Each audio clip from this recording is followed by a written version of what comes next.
So, let me chant for a minute before we start.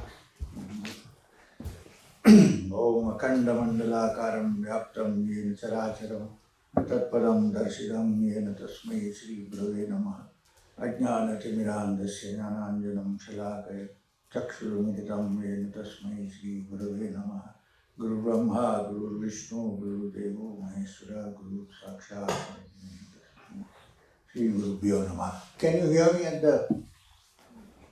You're okay? Clear? I don't have to do this. Okay. So, I know this is supposed to be a Kriya retreat. I mean, supposed to be. It is a Kriya retreat, in spite of the starting trouble, which I hope you'll excuse me. So, how many of you have taken Kriya before and practiced only on that day? Please put up your hand. Only that day? Or more? And how many are people who knew Kriya students? Many. Okay. So, we have today, tomorrow, and that's it. Day after tomorrow, half day.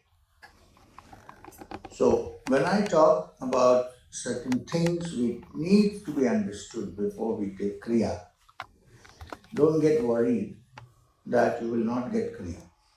Let me state this first, because don't think, well, now there's no time, there is time for Kriya. I will not let you go out of here without Kriya.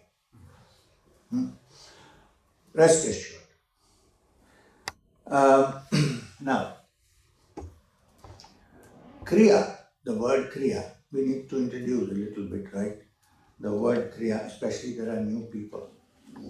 The word Kriya in Sanskrit simply means a technique or a practice. When you generally say Kriya Karam Karo, that means do your whatever you have to do, your practice. So Kriya, the meaning of Kriya is practice. Therefore, you can understand how important practice is. The very word Kriya is practice. So, there is no point in taking Kriya, and as I said before, practice for one day. You need constant practice. It is through practice that you get perfection. We, many of us, have practiced for many months, many years, many days. This is not a magic solution. This is what I want to tell you. Not as if you take Kriya and one day you attain moksha, and it's not that way. Also, we are taking Kriya not for anything else other than, of course, healthy body, healthy mind, all right, understood. Which I am sure through Kriya also helps. It has helped me. I am sitting here before you at 75. I don't think I have any of the internal conditions of a 75-year-old. So maybe the asanas help, maybe the Kriya help, possible. But I can tell you that Kriya gives you a lot of energy. Now, this is not the main reason for practicing Kriya. Here's what I want to tell you. The main reason for practicing Kriya is to attain or touch that which the yoga darshana, yoga philosophy, refers to as kaivalya, freedom. Kaivalya is from the root kevalam, which means only one, where you gradually realize, after freeing yourself from all dualities, that there is only one consciousness and you are part of that. And this is the aim. Kriya also forms part of yoga. So the ultimate aim of yoga is kaivalya. If you speak in Vedantic terms, it's freedom, moksha. Freedom from all the fetters, freedom from all the conditioning, freedom from all the definitions that the mind makes and so on. And freedom for the soul, of course. So this is the aim of Kriya. So let me make it clear. Kriya is not practice for walking on water or flying up. The problem is, in the Yoga Sutras, there is a chapter called Vibhuti Bhara, where some of the extraordinary capacities which develop for the yogi are discussed. So there is always this feeling that maybe after Kriya I can float it. No, this is not why we are practicing. And Patanjali is very careful saying that the Vibhuti Pada is only the third chapter and we have to go beyond to Kaivalya Pada. Don't get caught. Getting caught in the Vibhuti Pada, many people get caught. Even many teachers, unfortunately, is like, I want to fly to, I want to drive to Interlaken. One of the reasons being that it looks like the Himalayas to me. No comparison, I'm just saying. And then on the way I stop in Thun. Then I see you wonderful people. And I get caught up here, I get interested. And I forgot about going to Interlaken. Similar. I'm not saying that I'm here because it's not that. I'm just explaining, giving you an example. So don't get stuck with those things. Move forward. So as I explained, the meaning of the word Kriya is a practice. Now when I say Kriya Yoga, so we are adding the word Kriya and Yoga, right? We'll explain about Yoga.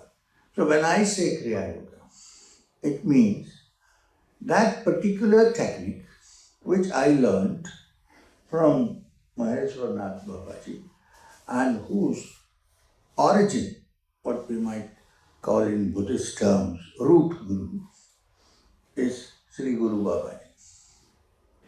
Now Sri Guru Babaji in the Autobiography of Yogi by Yogananda Paramahamsa is called Mahavatar Babaji. This is a word coined by Sri Yogananda Paramahamsa, Mahavatar. But for thousands of years in our tradition, there is some being who is referred to as Sri Guru Babaji. And that is, so Sri Guru Babaji taught the ancient practice of Kriya first to one person, which is not written in any in the autobiography. One of his main disciples was Maheswarnath. Then he taught it to Lahiri Maharaj, Shamacharan Lahiri. He taught Shamacharan Lahiri 108 Kriyas. So, my teacher told me, out of that he chose a few and taught it to others, to his disciples, and some of his disciples picked up some Kriyas, and this is what has come as a tradition now.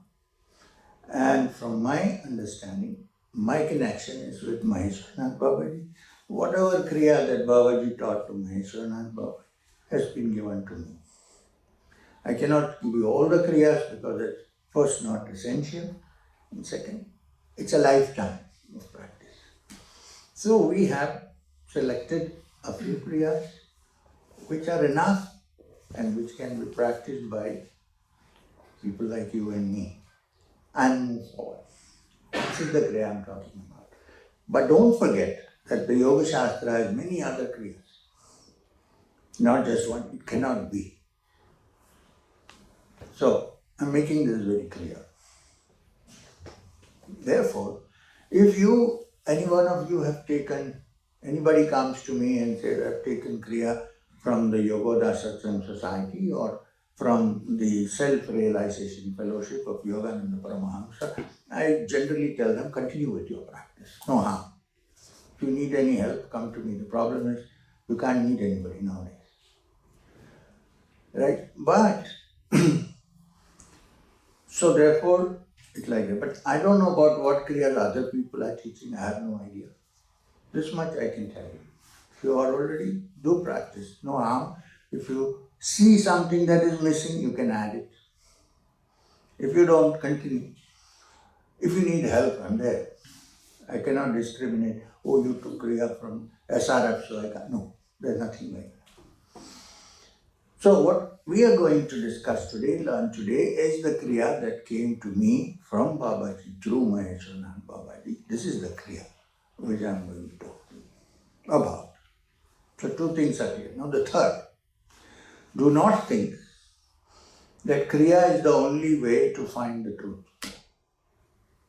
I mean, I'm saying this Kriya. Some Kriya is essential. Don't get the wrong idea that without doing Kriya I will not find the truth.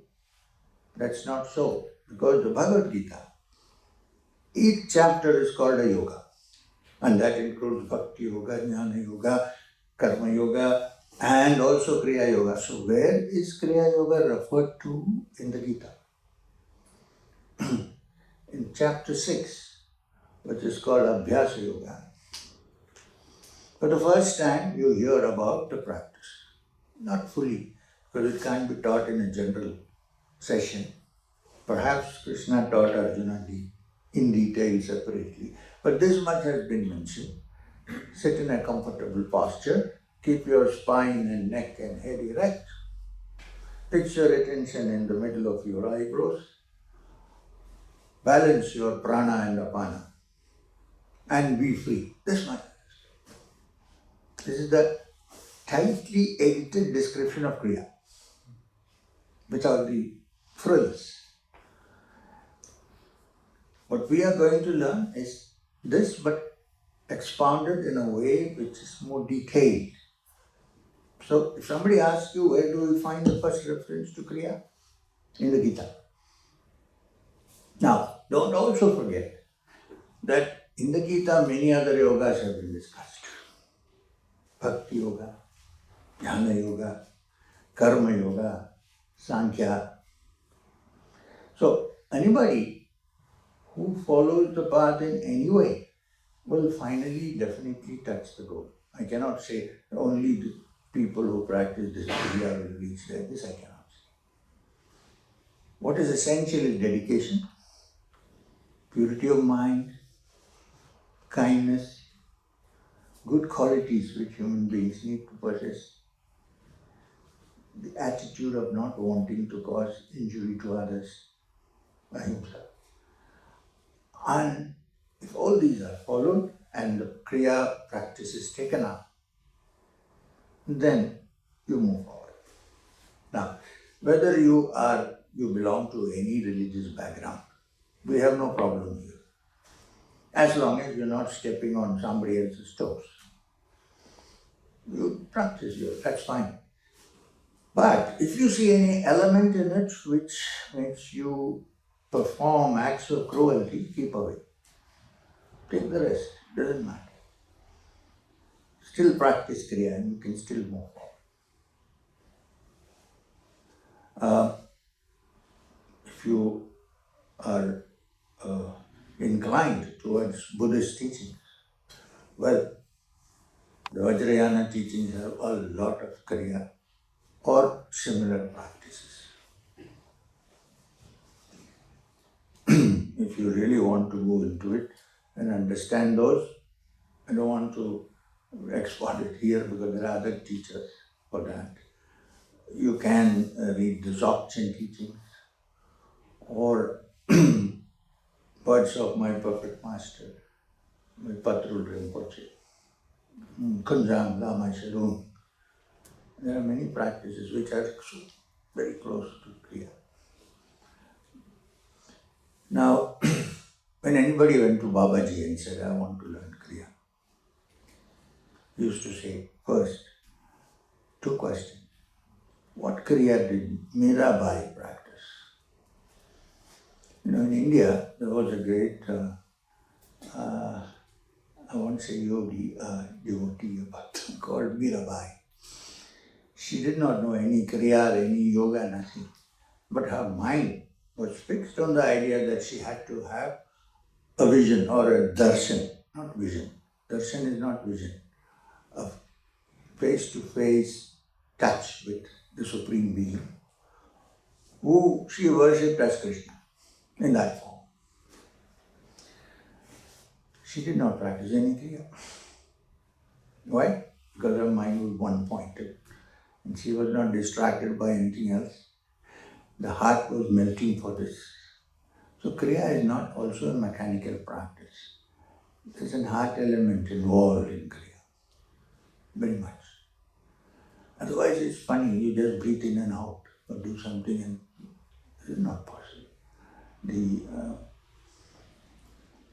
An exhaust fan also pulls in air and throws it out, but it doesn't achieve motion. So the heart is required, a human element is required. Or the human element turns into a divine element afterwards. Okay. So that is one example he used to ask. The second was the teachings which are called Jnana Yoga, wisdom teachings from the Upanishads. He used to ask, what Kriya did Ramana Maharshi practice? Tell me. None. Why am I saying all this? Don't think that just by the practice, no. There are other elements involved in this matter. While I agree that it is my parampara, my tradition, and I have found a lot of good practice in it. So whichever way you follow the spiritual, whatever spiritual attitude you have, you can practice Kriya and move forward. This is what I'm saying. However, if you are a yogi who believes in it, fine, that's also good. But believe me, even those who do not agree with the Vedantic teachings, like the Buddhists, what is the most important posture of the Buddha? Lotus posture. And what is the lotus posture? Is the Padmasana. What is Padmasana? This is the asana adopted by yogis for millennia. So, it's all interconnected. So we are going to look at Kriya Yoga. Now that you have an idea of what Kriya Yoga I'm going to give you, we're going to look at Kriya Yoga. I don't know, many of you might know of a text called the Yoga Sutras of Patanjali. Yes, I'm sure. Now, the Yoga Sutras of Patanjali are accepted in all the teachings we have in India as the summary or essence of the practice of yoga. It's also considered a darshana, which means a very important part of the teachings of the Hindu system of thought. When I say Hindu system of thought, please, no political connotations. So, when, so what did I say? Even the word politics puts you off. Huh? Politics. Sorry. Come back to Patanjali. So, Patanjali, when he wrote the Yoga Sutras, which are the essence or the digested essence of all the teachings on yoga, it starts with Atha Yoga Anuशाsanam. This here begins the practice of yoga. But before that, you should understand that it has, and Kriya is also part of yoga. Why I am saying this? Because Patanjali himself calls his practice Kriya. The practice section. Right, let's get into this carefully. Please, when you get time, get a copy of the Yoga Sutras of Patanjali. Very helpful. Difficult, little difficult, especially in the beginning. I can only suggest two translations. One is Raja Yoga, translations and commentary on the Yoga Sutras by Swami Vivekananda. And the other, well, I don't know, if I say that you might think I'm advertising. There's another translation of the Yoga Sutras which was written by this self, called Yoga Also for the Godless. Please, also, don't forget also. What I mean is, even if you do not, you can still, that's what I didn't say yoga for the goddess, no, sorry. Because I personally have a concept of divine God and so on, whatever it be. So, I think all of you have a copy of that. We were told that you were going to give it. Good way to promote. Anyway, so now let's take the Yoga Sutra as a Patanjali as an introduction to your Kriya before you start. The first chapter is not practice, which is why I'm not starting now with practice. It will come. The first chapter of the Yoga Sutra of Patanjali is called as Samadhi Pada. Samadhi Pada, Samadhi chapter, which means the chapter which describes what is the ultimate aim of the practice of yoga. Why does one practice yoga? So, the ultimate aim of yoga, although yoga is called Ashtanga Yoga, nowhere does Patanjali call it Ashtanga Yoga. Although it's popularly called Ashtanga Yoga because it seems to have 8 parts, 8 limbs. Patanjali calls it Kriya Yoga. We'll come to that. The limbs are Yama, Niyama, Asana, nothing to remember. Yama, Niyama, Asana, Pranayama, Pratyahara, Dharana, Dhyana, Samadhi. 8 limbs. But actually the last one, 8, Samadhi, is not a part, it is a culmination. So you can say Saptanga Yoga, if you like, 7 parts. Ultimately, Samadhi, which is the 8th. So the first part of Yoga Sutras is Samadhi Pada, which describes roughly what is one aiming at in the practice of yoga. What is Samadhi? Is there a state other than the ordinary waking state, dream state and deep sleep state in the human being? Is there something beyond?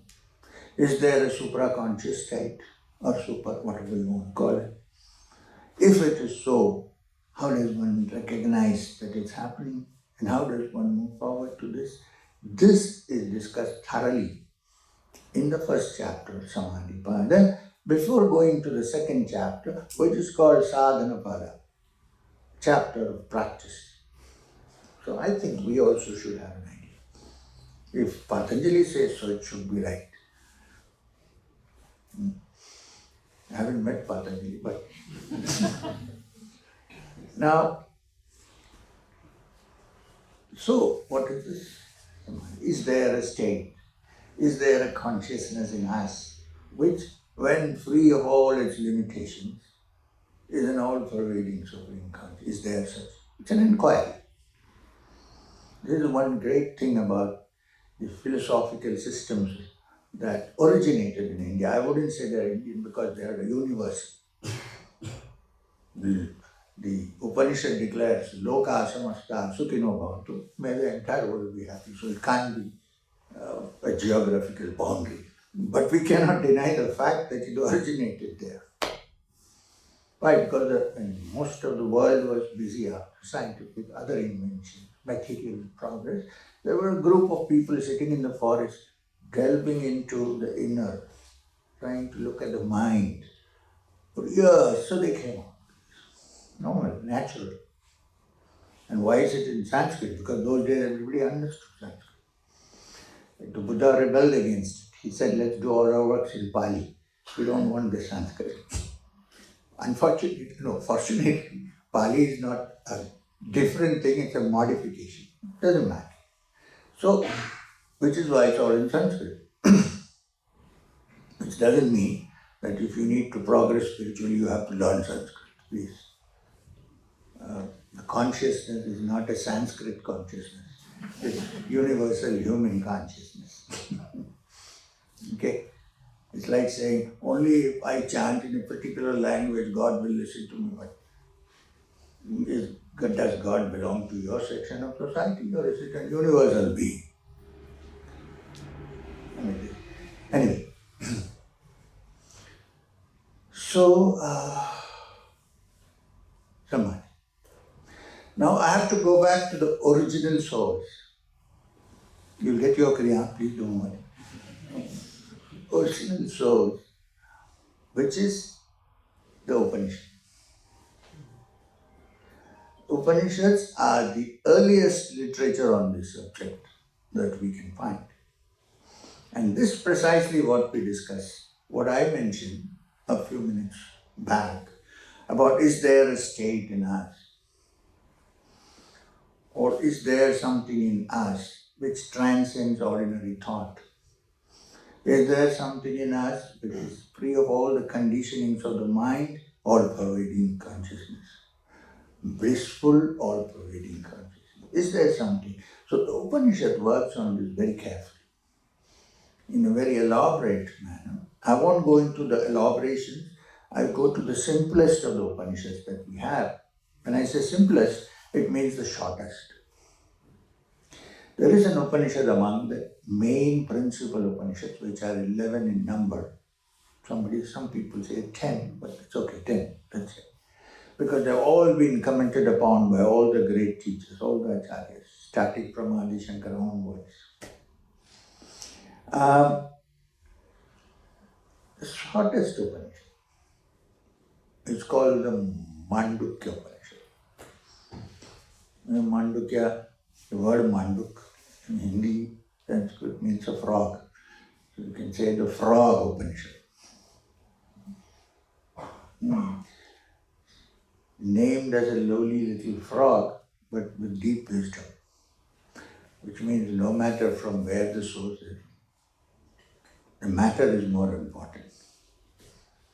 Even a frog can teach you. In fact, the Chandogya Upanishad has a chapter where all the frogs are chanting the Upanishads.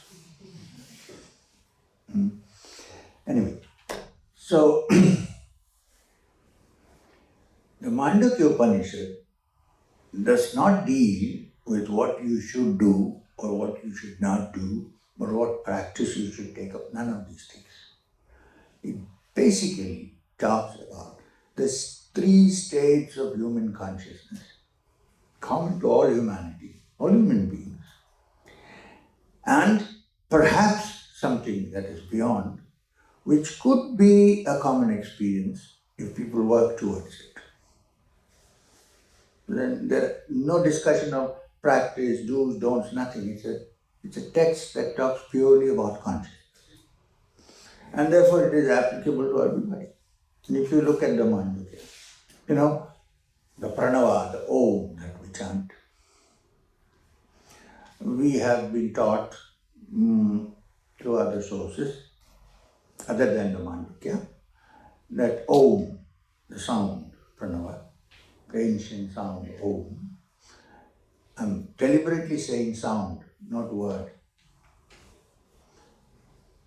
Om consists of three syllables, which is A, U, and Ma. You close your mouth, Om, it's over. And then for any new word, you open your mouth again. It's the end of a cycle. Right? So A represents the beginning of everything.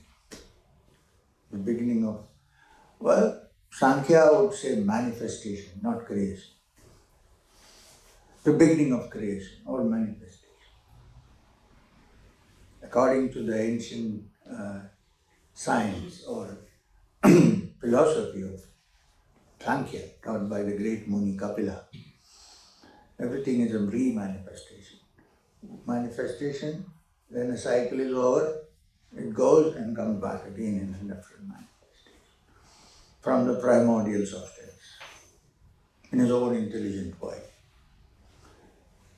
Very close to what some people think these days, scientists.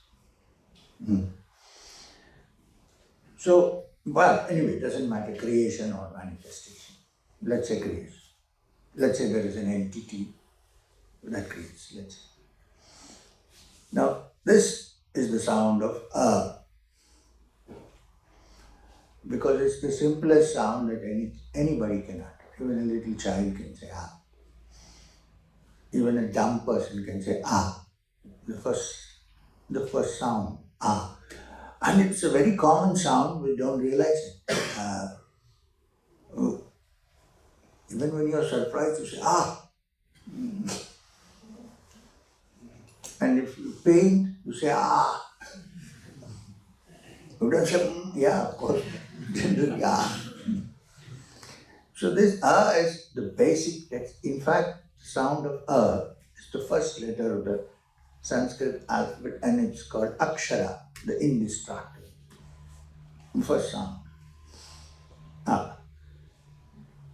So it means the beginning of all that is here. Then the U is the continuation of what is here, the preservation of that which has been manifested or created, therefore represented in the Hindu pantheon by Vishnu, who is the protector, the sustainer, Brahma, the creator. This Hindu system of thought, our system of thought is very figurative. Images are created, beautiful in some way. Although ultimately they say everything goes and there is only one. Then the last sound of Om is Ma. Om. Now when you say Ma, you've closed your mouth. You cannot make another sound without opening it. It shows the end of a cycle. Om. Means, suppose somebody is working, and it's already 6 o'clock or 5 o'clock, and you go, you finished? They say,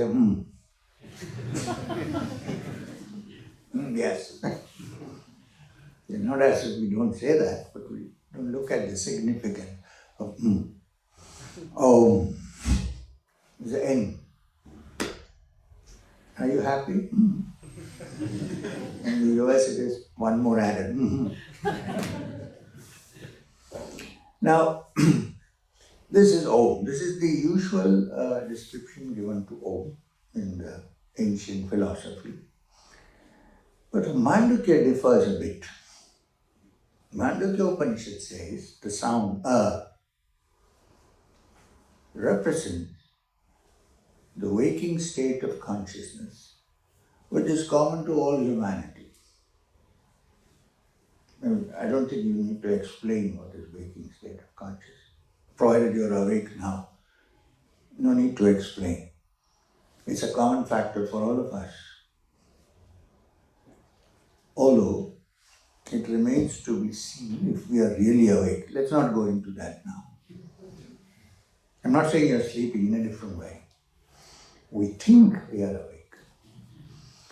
I don't think we are really awake. We are awake only to those things which we think are important, psychologically. They're not open to everything. They're not awake to everything. And we have a nice way of shutting off things which we don't like.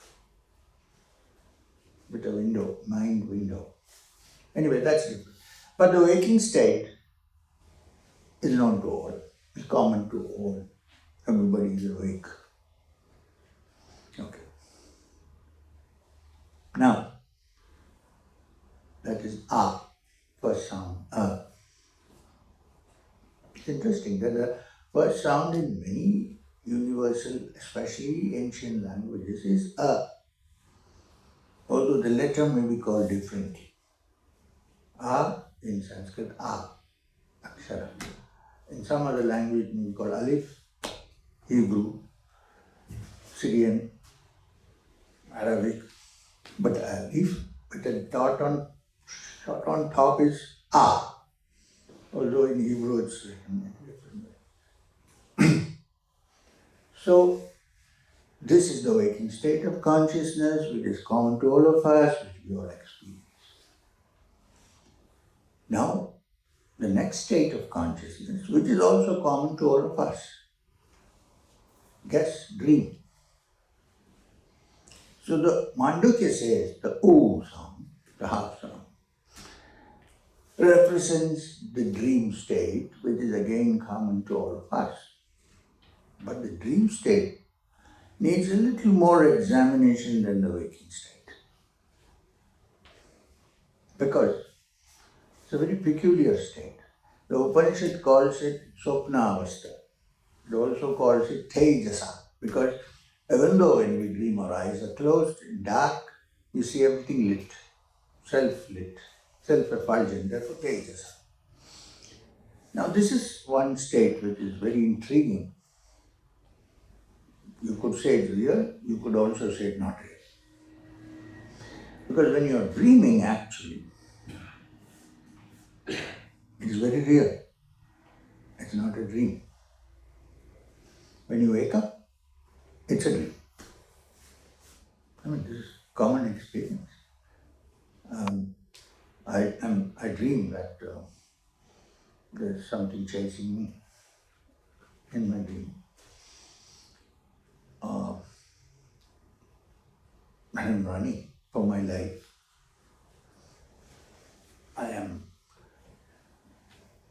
I fear I might be killed. Then I wake up. And what do I say?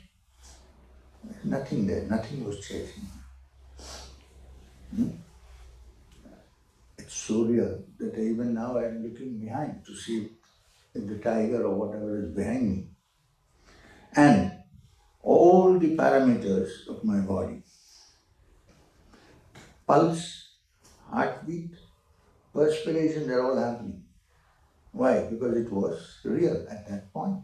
But when I wake up, it's a dream. Right? I mean, this is simple. So, is it real because it appears real? Or is it unreal because later on it goes off? These are questions that are raised. There's also the question, while in a dream, if you say it's a dream, you will not agree. Suppose I manage to penetrate your consciousness and you're dreaming and I say it's a dream, check it out. I'm enjoying my beer, please. I mean, whatever I'm enjoying.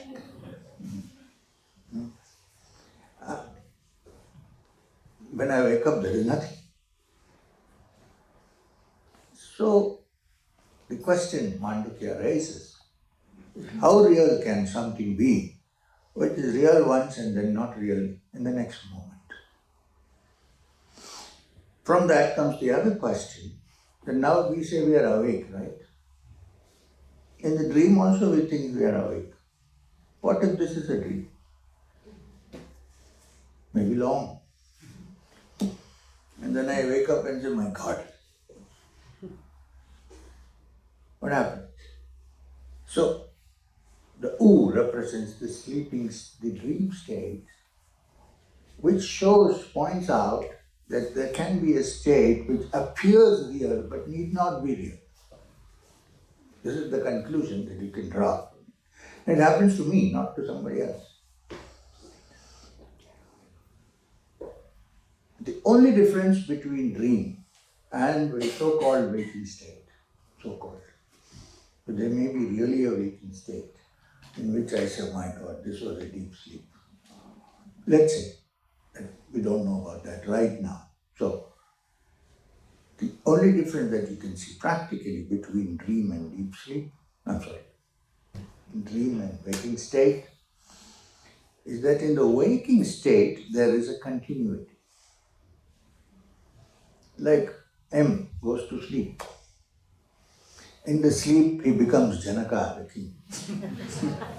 The great wise king, Raja Rishi Janaka. And then he wakes up, he is still M. The next day, M goes to sleep and he dreams that he is Babaji. But when he wakes up, he's still M. So, in the waking, there is a continuity. Till death, of course. After that, no continuity. So, death is like waking up from the dream. While in the dream state, it's not continuous. One day you may be something, one day you may be something else. In fact, if you're a healthy person, then every day you may be somebody else. You need not be the same person. So, U, according to the Mandukya, is the dream state. Now there is the Ma sound. Om. With the Ma, everything ends. The mouth is closed, everything is ended for the time being. Now this is called Shushupti, deep sleep in the Mandukya. When you say Shushupti, when you say deep sleep, it means you are not conscious internally, you are not dreaming, you are not conscious externally. Nobody knows what is happening. You are gone. And you are not even aware about it. There is no awareness of deep sleep. But it certainly is something where you are not conscious of anything, internal or external.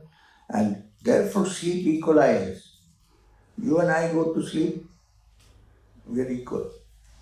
Because I don't know I am you, I know, but you don't know that you are so and so and you are in deep sleep. So we are all same. Even Elon Musk sleeps. Hopefully without drugs. Sleeping tablets. So, deep sleep is where everything is finished, over, like the end of the world. But then you wake up. When you wake up, you're back to everything that you had, your mind, your things. When you're in deep sleep, you don't even know how many houses you own, do you? No. Everything is over. This is Dhamma. Om. One cycle. Now, why you sleep? And when you wake up from deep sleep, even without dreams, let's say, you wake up, dreamless deep sleep, and you wake up. What is the reaction? Oh, that was blissful sleep. In fact, it's so blissful, though you're not aware of it at that point, you remember it when you wake up, especially when you just wake up. It's so wonderful. How many times have we switched off our alarms and gone back to sleep? We don't want to come out into this world, terrible world. Another 10 minutes. Why? Because that's where you are in full bliss. Why? Because you don't know who you are. The moment I have a temporary personality that the world has created for me, there is no rest. There is no bliss. Blissfulness is resting actually. If you don't mind, I come to something which would appear a little bit very messy, very raw.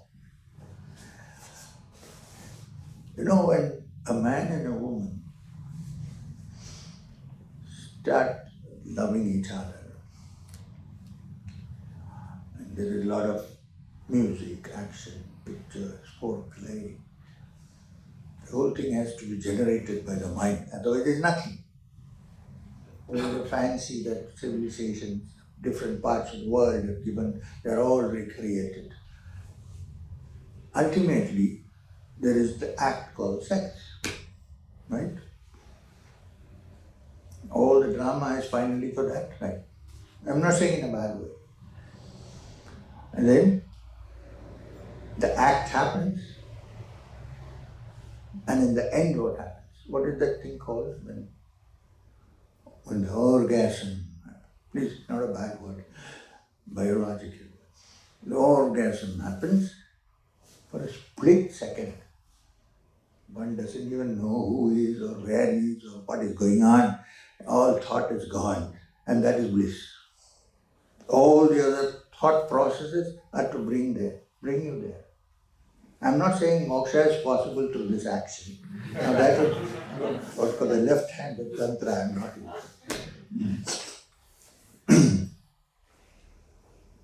So, that stillness, that beautiful feeling happens in deep sleep, in Sushupti, and it's not coming from outside, it's yourself, your own self in deep sleep. But you're not aware of it. You are aware of it only when you just wake up. There are some memories. Oh, that was wonderful. Now, when you chant Om, it's like ringing a bell. You ring a bell, ding. The sound is over, but it goes on for some time, till your ear can detect. It's not stop, but your ear can detect only up to a certain frequency. In the same way, when you say Om, you see on the Om there is an Ardha Matra, in which half sound. There is the ending of the Om. Om. You don't say Oh unless you are angry. Om. See that which is not a letter but still sound and which is not a well-defined sound, that the Mandukya calls as Shushupti. No, sorry, Turiya. So, Jagrata, waking state, Swapna, deep state, Shushupti, deep sleep, and Turiya. Now, what could Turiya be? Because we know only these three steps. Normally, we know only these three. In fact, the last step, we don't even know, we experience. Now, just conceive of a time or a situation where in the bliss of deep sleep, you're suddenly aware of it. Not when you wake up. In that point, at that point, if there is an awareness of it. Now that awareness cannot be M or G or G. It has to be, or S. It has to be an awareness free of all these definitions. When this happens, Sushupti is Turiya. Unfortunately, Turiya cannot be reached through Sushupti. That would have been nice. So the next session would be all go to sleep. Turiya is understood when the mind is absolutely without any distraction, calm, quiet, free, while you're awake. If this happens, then there is a possibility that in deep sleep you become aware, or you're aware even when you're not sleeping. So it has to happen in the waking state. All these are explained just to get an idea that there is something in that. But that something has to be understood in the waking state, and that is understood in the waking state only when the mind is free of all distraction. Therefore, this is called Nirvikalpa Samadhi in the Samadhi Pada.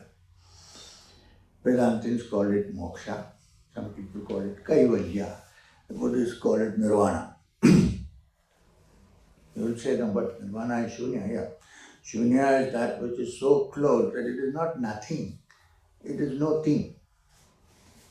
Please make a distinction. This entire world couldn't have come out of nothing. It has come out of something which is not a thing, as we know it. The Vedantin calls it Purna.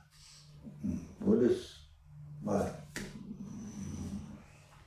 the Vajrayana, Padmasambhava calls it Shunya. It doesn't matter. Words. So, this is what we are looking at. Now, let us go about it. Now, the Yoga Sutras of Patanjali has said that the definition of yoga, I agree with that, is yoga's chitta vritti nirodha, which means that the mind is totally free of all distractions, all conflict. When the mind is thus settled down, then in waking state, one understands Turiya. Such a yogi, if he goes to sleep, he is not sleeping, he is in Turiya, not in Sushupti, not otherwise. It's not a way. It's only an example to show that such state can exist. And when that is understood, according to those who have touched it, the consciousness then becomes not confined to your little individual ego self, but it is all pervading, it is everywhere at once. And its nature is blissful. One of the reasons why it's blissful is because it is no more limited to the ego. When the ego enjoys something, it's actually enjoying because of its essence, which is the Brahman, which is the Supreme, which by its very nature is blissful. In fact, it's called Satchit Ananda, which means it is the truth. Sat, comparison with that which is not permanent. Asat, always there. Chit, meaning it's consciousness. It's not an unconscious thing, it's conscious. And Ananda, its nature is bliss. So, the corollary to this is all human beings, all living beings are actually searching for that because we are all looking for happiness. Although we are looking for it in different directions. If you ask me, are all human beings seeking moksha? I would say yes. Why? Because we are all looking for happiness, we are all looking for freedom. So many revolutions politically, economically have happened in the world. There is no freedom. Freedom can come only internally, internal freedom. So therefore, we are all in a way looking for that. Though we think it can be achieved through different means, the teaching is what you look for is found here, not here. When it's found here, you also see it there. But first it has to be located here, inside. This roughly is what we are looking at. So how does Kriya come into the picture? It's merely sitting down and breathing up and down going to help you to go into that complete, peaceful, blissful state? Is the question. Now, let me explain this. Please remember Patanjali's definition. Yoga's chitta vritti nirodha. Yoga, essence of yoga, is the complete elimination of all conflicts and distractions of the mind. So what has that to do with us, with the practice? Because when that happens, then the other things which we discuss now theoretically become a reality. It can happen also to people who have not done any Kriya, but who have a heart full of devotion, who are not concerned about anything and have surrendered all their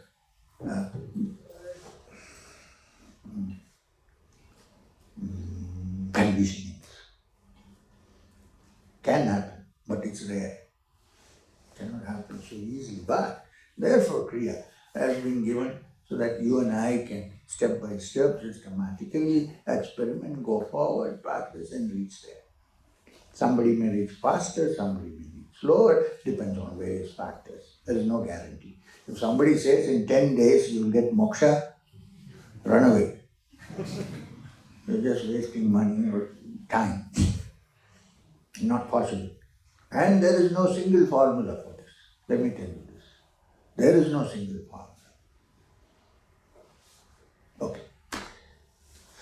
So in the beginning, effort is required. Some people say grace is required. I say grace is required, yes. Without grace, you will not even think of having effort. Because there are millions of people in the world. Why is not everybody interested spiritually? Because grace has not come. That doesn't mean that you're free already. No. That helps you to move forward. Grace is like the gentle breeze that blows outside, But our windows, doors, everything is shut. When the gentle breeze blows, it doesn't come in. Because our windows are shut. All practice, including Kriya, is how to open the windows, how to keep the floor clean, that even when the wind comes, you don't get dust and rubbish inside. This clearing up and cleaning up is sadhana. Part one. Now, as I said,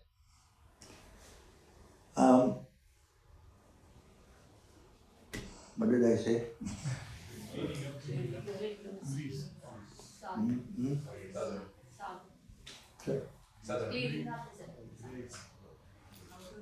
Last.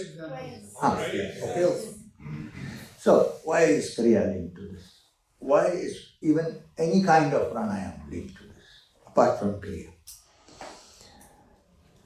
The reason, according to Yoga Shastra, which it's not just Yoga Sutras of Patanjali, but all the yogic texts that we have with us, Yoga Pradipika, Siddha Siddhanta Padhati of Gorakhnath. Now this comes from our tradition. Basically, I'm Madhukarnath because I belong to the Natha Sampradaya. Now, the great Nath textbooks revived yoga when it was about to disappear. And the texts, Garanda Samhita, Shiva Samhita, Hatha Yoga Pradipika, they all come from the Natha Sampradaya. So according to yoga, according to these teachings, the mind cannot be made free of distractions. Unless, as I said, you are a gifted individual who has surrendered all your imperfections. Rare. Otherwise, reason why it's not possible is difficult. Not possible, but difficult. Is because, according to yoga, the human body has innumerable nadis. When I say nadis, it means channels, through which life energy called prana flows. Generally, it's flowing erratically. Here some, there some, wasting its energy on various factors. All the 100 nadis, 100 is just a number, okay? Doesn't mean exactly 100. Hundreds of nadis that work in the system where the prana moves is all scattered. Which is why our mind is always distracted.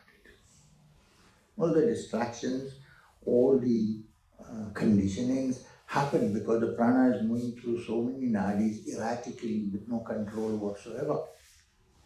Now the yogis say, Yoga Shastra says, that there are three important nadis in your system. Among these, the most important system nadis are the three, which is the left one, which is called the Ida, the right one, which is called the Pingala, inside the body, and the central one, which is the central cerebrospinal system, which is called, we have a picture, called the Sushumna, the central nadi, which is the spine. And that's why in all practices you keep your spine straight, so that you don't physically block. I mean, there are other mental blocks, of course. So, this Sushumna nadi, which is in the center, is where the yogi, by balancing the prana that is moving to inside the Ida and the Pingala, gathers it together at the bottom, which is called the Muladhara, and makes this prana, the clear, purified prana, due to the way we live and so on, the Mukhya prana, the most important prana. I'm avoiding the word Kundalini because it's too bandied about a lot. So I'm worried, so I'm avoiding the word. Let's say Mukhya prana, the most important prana. Now, just last week I saw on the YouTube, somebody was saying in 2 days he can arouse your Kundalini. Only 10,000 Tell you. So, the Mukhya prana, or let's say Kundalini, doesn't matter, moves through the Sushumna and goes to the Sahasrara.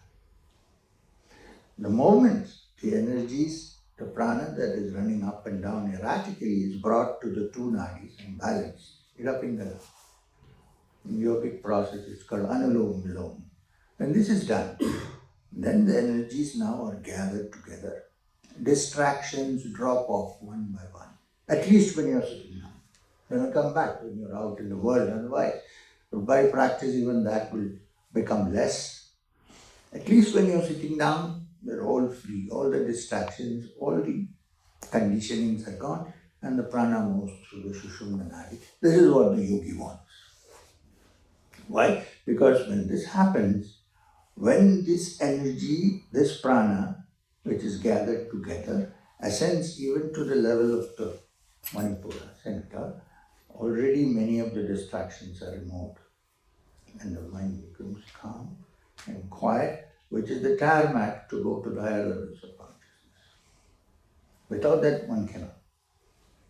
I'm not saying without Kriya, I'm saying without it subsiding, without the prana moving, and then it's also accompanied by deep bliss and happiness, which we all seek everywhere. And when you begin to see it here, then you do less effort outside. Your entire energies are concentrated here. Right? So your entire energy now is then concentrated and then brought to the ajna and then to the sahasrara. Ajna is also a very important center. Once the mind is ascended from the heart center to the ajna, then there is very little chance of it coming down to the ordinary distracting thoughts and so on.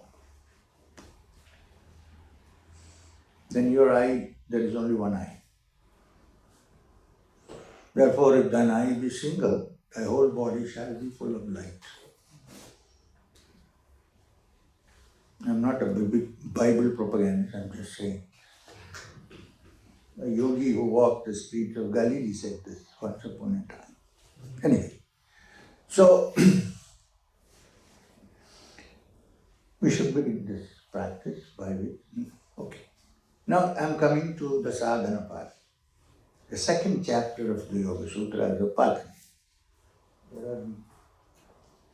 How much time do we have? Oh my God, it's already 11:10. 10 past. Doesn't matter. Let's not look at that. So, how can you look at time and move towards the time?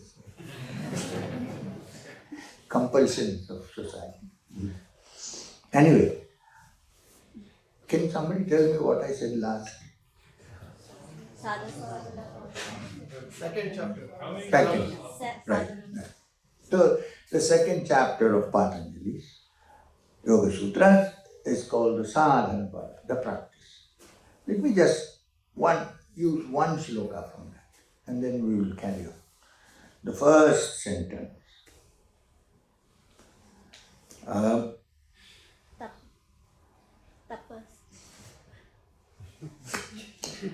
Tapas. Swadhyaya. Ishvara Pranidhana. Kriya Yoga. The Kriya Yoga word is used by Patanjali in the Yoga Sutras. And what does it mean? Comprise of what? One is what? What is the first? Tapas. Now everybody has heard of tapasya, right? Tapas, Swadhyaya, Ishvara Pranidhana, Kriya Yoga. This is the first sentence, sadhana. Go home and read. Now, tapas, the word tapas means austerity. Now, when you say austerity, the word tapas is derived from the word tap, which means heat. Tap. Tap is heat. So, if the senses are going to one direction, or the mind is going in one direction, and I sit up and say, no, I'm not letting you go there, come here. Tapas has started. Why? There is the heat of friction between what the senses want to do and what I want to do. This friction creates the heat, which is called tapas. This is the meaning of tapas. It need not mean that you go and stand in the river up to your neck in water, one leg like this. Those days are gone. That yoga is over. It was in some other yuga. In Kali Yuga, this is not possible. Tapas means the moment the mind resists, and creates the heat of resistance and says, no, at least now, I will not do this, I will do only this. This is the beginning of tapas. So why that tapas is written first? Because first that intention has to be there before you move into Kriya Yoga. That I am going to do this, even if there are some inconveniences, because I'm not going to listen to that. I'm moving forward. I generate the heat of inquiry. Now this is tapasya. It also means simplicity, means leading a simple life, because otherwise your mind is distracted. And so, okay. The next is Swadhyaya. Now, Swadhyaya means self-study. The ancients did not believe in spoon feeding. You said self-study. Yeah, of course, somebody can teach you, but then self-study is very important. Because it's only when you self-study that you begin to understand the same subject as related to you. 5 people can study one text and come out with 5 ideas. Swadhyaya is very important. Swadhyaya also means Swadhyaya, understanding your own self. Now, Swadhyaya, understanding your own self, immediately people say, okay, myself is the Supreme Brahman. This is not understanding. That is the ultimate. When you reach there, understanding the self means to understand yourself as you are now. Because if you don't know where you are now, how are you going to do what you're going to do later? If I don't know that I am sitting on a platform, this is 6 feet almost high, how am I going to step down? Break my head? So I should know where I stand. Am I just words? In reality, where do I stand? Do I keep saying I'm truthful but say lies all the time? It's this self-study. Now, do I keep saying I'm selfless and be very selfish? This self-study, where do I stand? Now, it's dangerous. While it's true in the ultimate essence, all that Vedantic, but for that you need to clear your mind first and know where you are before you go there. This is self-study, and from the yogic point of view, it means to understand how much you can control your mind, what can you do as a daily practice, what food you eat. Do I say I love everybody and keep killing animals to eat? All these things is self-study. So that you no longer are a hypocrite, but actually know where you stand. Even if you're bad, it's okay, but you know where you stand. It is better than somebody pretending to be good. Right? So this is Swadhyaya, self-study. Self-study in the yogic terminology also means to know how your breath operates. At what time and what emotions, what is the rhythm of my breath? How can I change it? When I'm angry, how is my breath operating? When I'm happy, how is my breath moving? What is my rhythm? This is also self-study. So Sadhyaya, in yogic terms, includes all this. Then, Ishvara Pranidhana. Now here is one thing we have to note. Most of the teachings and the studies in yoga, 70%, 90% are derived from Sankhya. The Sankhya of the great Muni Kapila. Now Sankhya does not have a concept of Ishvara. There is no Ishvara in Sankhya. It's just Purusha and Prakriti. Prakaroti iti Prakriti, that which creates differences is Prakriti. And that when it's completely balanced and there is no ripple, it is Purusha. Consciousness. There is no concept of a creator Ishvara. Even the Jains don't have a creative God, creator God. Tirthankaras are there, but there is no. Buddhist, when Buddha was asked, he said, I don't know. He didn't reply. I mean, so very nice.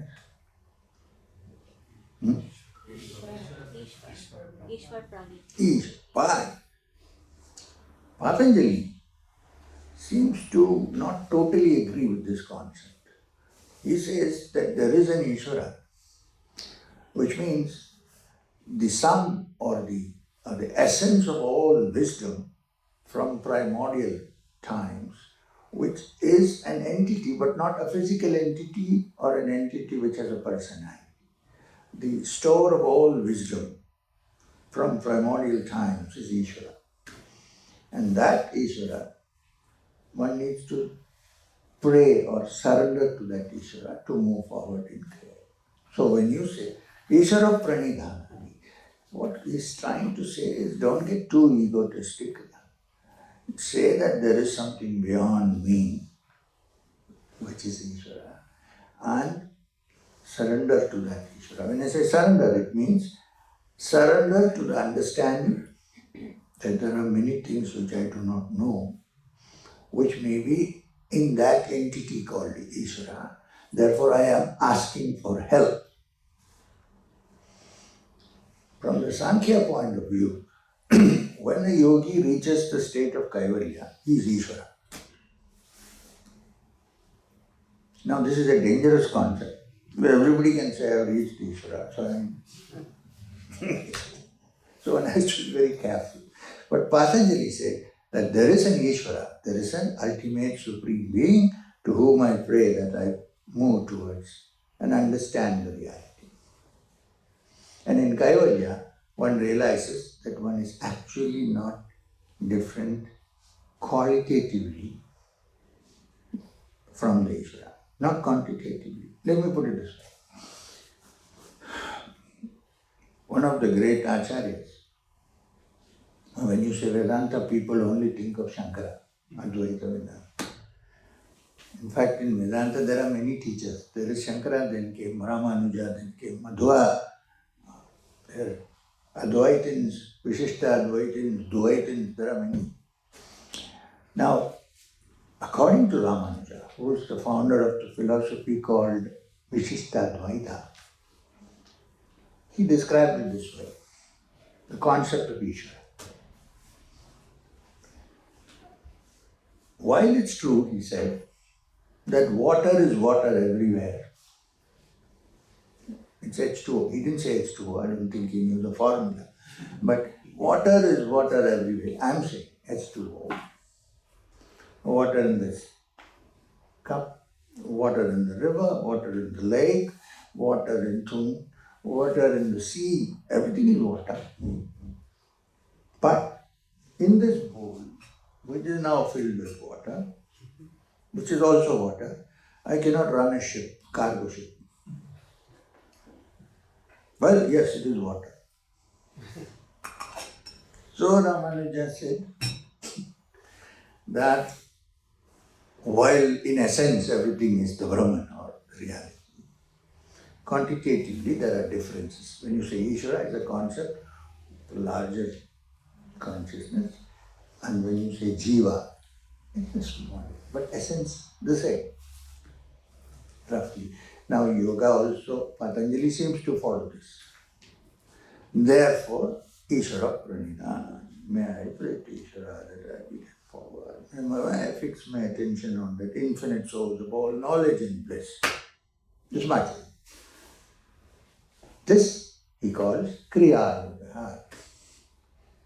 So, tapasya, I'm repeating so that you never forget it. Tapasya, Ishvara Pranidhana.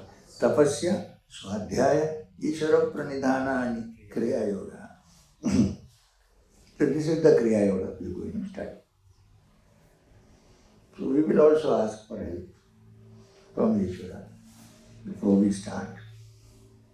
Although from our understanding we consider Babaji as the Ishvara, as we know, that's all.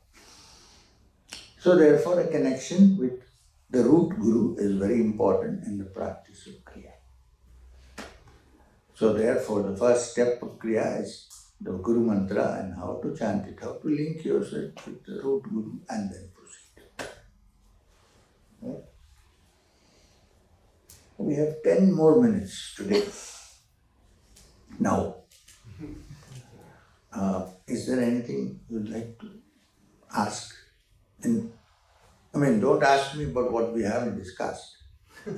But today's satsang, today's class, if you have anything to discuss, I'm ready for it.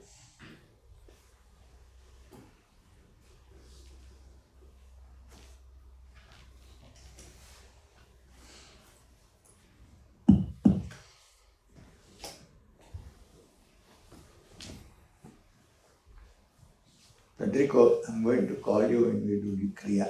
Have you forgotten your Mahamudra? No. Pranam Skuti. The three states of consciousness, is it comparable to the three worlds, like physical, astral, and spiritual world? Is it equivalent to it?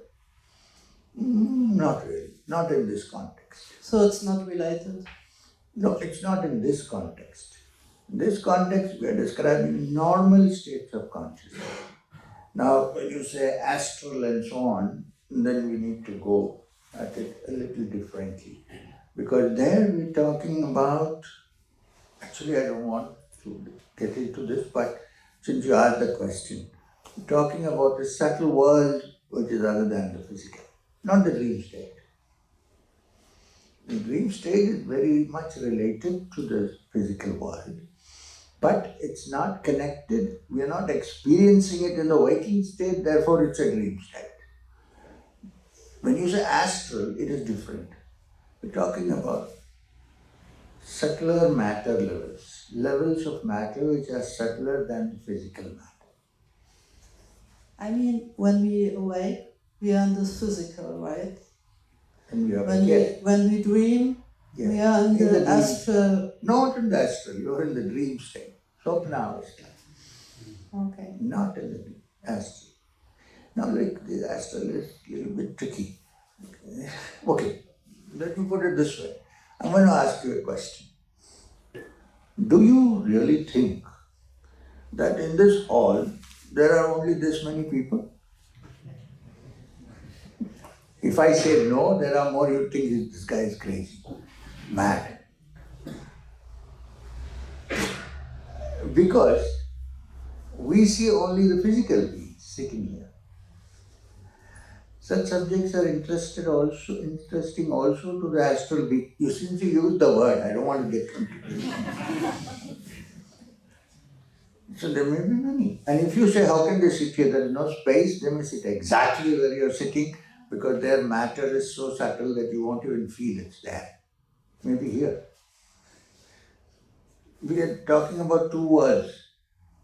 Matter, antimatter, and let's not get into this right now. Good that you started this question. Believe me, there are beings, there are intelligences in this world, or not this world, in the universe, other than the physical. We should always keep this in mind. Not to get frightened. Now, if I'm sitting in the toilet, I hope nobody is watching.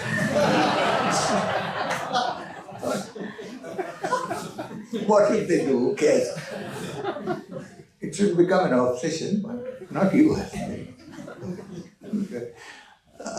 Yes, sir. Pranam Gurti. I was always curious about the beginning of the Yoga Sutras from Patanjali because if you look at all the elaborate writing that is in there, how do you start a book like that with Atha Yoga Anushasanam and say, oh, now I start with yoga? You don't. There has to be a little more subtle meaning through that. Yeah, because the Yoga Sutras, they are Yoga Sutra. So in Sanskrit, a sutra is something that requires an interpretation. It's an aphorism, A-P-H-O-R-S-I-M, an aphorism. Patanjali has written an aphorism, collection of aphorisms called the Yoga Sutras. Now therefore, they need to be understood by a commentator to open up the sutras. Which is why it looks a little bit strange and difficult that you haven't practiced yoga. How would you? But the reason why I laid it there is that that is the base, because that's where you're going. Otherwise, people practice so many things without getting an understanding, at least theoretically, of these, and they end up in trouble. You know what I mean? So this is why. And it's a sutra, therefore you're right. It looks a little bit confused, but a sutra always needs an interpreter. So therefore you will see Yoga Sutras of Patanjali have also commentators on them who have studied it and tried to make one understand what that sutra means. In fact, I have tried to do that in that book. Please read that Samadhipada. I'm trying to, in simple language, try to understand as much as possible. Question is relevant. Unless you have studied it, you would not have come up with a question like this, which is a good sign for me. Where do you come from? Germany. What's your name? Well, Any name? Okay. Which part of Germany? South part. I just came back from the Black Forest yesterday. Yeah. Beautiful out there. 4 days I stayed in a hill somewhere, somebody's house. It's very interesting. That house was owned by an ex-Nazi who was high up in the... And then he became an Iskonite.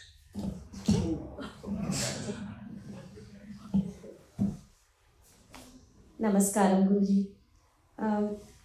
I'm trying to understand this, what you said just now, Tapa, Swadhyaya, Ishvara Pranidhani. Are these all components of Kriya Yoga? Should it be practiced in a sequential way? Or? Yeah, they're not practiced in a sequential way, but they're all part of Kriya Yoga. Why I mentioned this is because Kriya Yoga is not merely the practice. All these elements have to be included before the Kriya becomes effective. So, therefore, if somebody says, I'm going to practice Kriya Yoga, we give them yama-niyamas. What to practice, how to live, and so on, to the best that you can do. Without that, it will be meaningless to practice Kriya. Nothing will happen. Yes.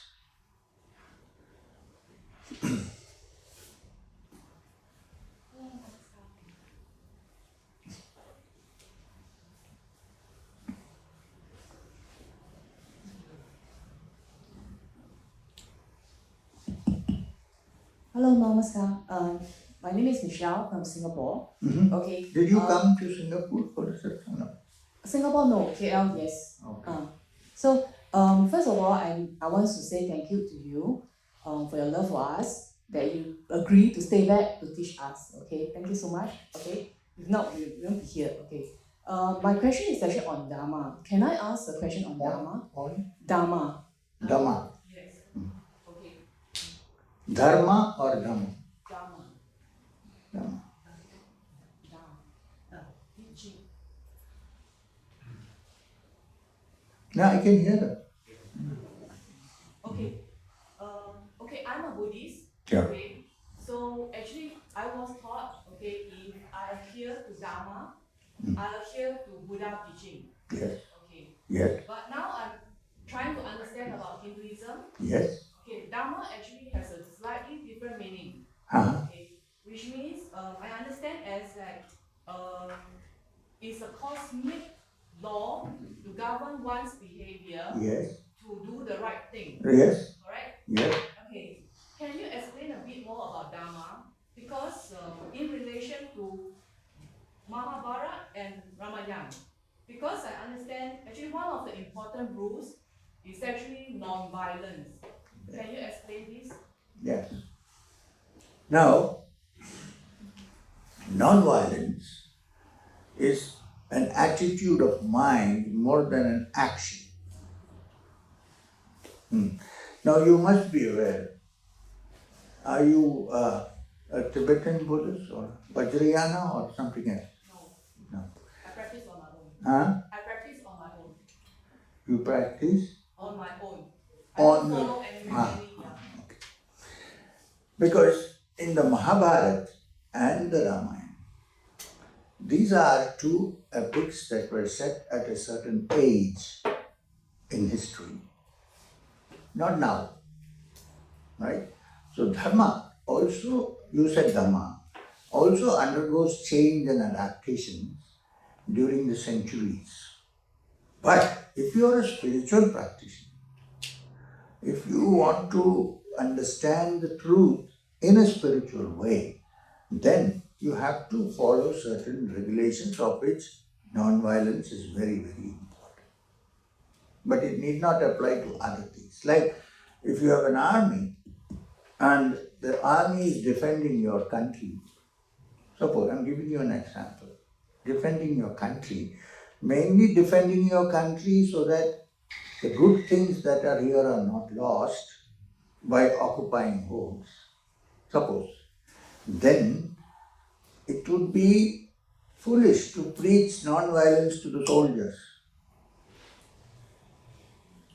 because they are here in the role of a Kshatriya, which means a protector of Dharma.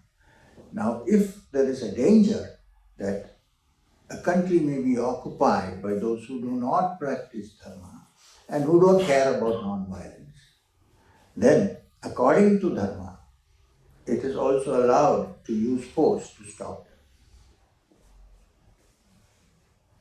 Not for spiritual. You will not find any rishis going and they are in their own hermitages, meditating. And after the soldier has done his work, he goes to the rishi for forgiveness and says, I have done my dharma. Please forgive me. Now give me spiritual instruction. To give you an example, the great Vishwamitra, who actually discovered or found, or who is the rishi of the great mantra called the Gayatri, he, before he became a rishi, was a Kshatriya, a warrior. Now the warriors also have one quality which is very important even for the practice of spiritual development. What is that? Fearlessness. As long as there is fear, one will do nothing. So, when they shift from their activity to spiritual, they also carry their fearlessness with them, which is a plus point. I wouldn't venture into a spiritual life because I'm afraid that something is going to happen to me. The Upanishad also calls the wise rishis Dhiranam, those who are courageous, one who is brave. Hey, this went off. What did you do? Change it. Oh, it's 11:30, that's why.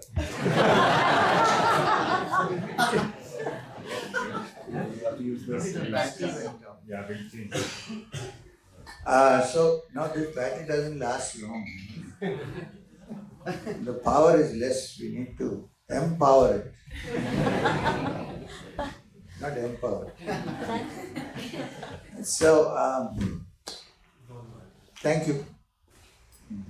Think about it. Then I come back and then we will slowly start moving into the Kriya, but I still need to go through something else before we go. But in the afternoon we have more than 2 hours or 2.5 hours. No? Why you're not speaking? What happened? I don't know how much we have in the afternoon. Okay. So thank you very much for the cooperation.